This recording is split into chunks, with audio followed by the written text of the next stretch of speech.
Luca, I think you've probably covered this pretty well, but will low histamine help everybody?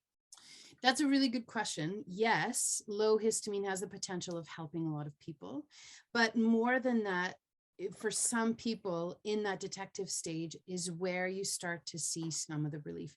And I wanted to highlight this because, I think we often go into programs or we think, oh, this is the solution I need. And to be 100% clear, it could be if you're reacting to histamine and things, there is a potential that you are reacting to a lot of different compounds. And we can't take all of those foods out because you're going to be eating 4 foods. And I don't know anybody who can go from eating 75 foods to 4 foods and not feel super sad. So we need to move through it at a manageable pace. And yeah, going low histamine is the first step. Then we figure out those compounds that are contributing for you.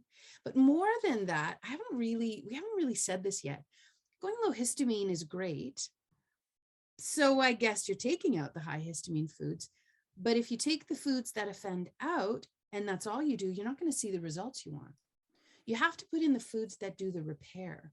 So those are also part of the consideration when we're helping you move through these stages. What are those big hitters like your low histamine meat stocks, like the ghee, and why it's so important to actually get this into your regimen?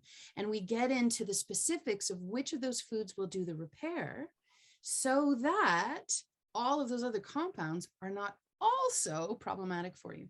If you do the repair piece, that's awesome. So take the foods that offend out, part 1, yeah.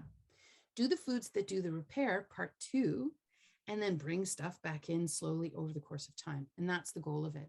So even if you still have histamine mediated symptoms after you do that first stage, then know that, oh, I must be one of those people where there's something else contributing as well. That's where we do the detective work. It's really hard to send you for any kind of testing to figure out which compounds you might be potentially reacting to. This way, we move at a slow enough pace that feels safe for the body. It's part of the madness to the method. There's a method to the madness. That's what I meant to say.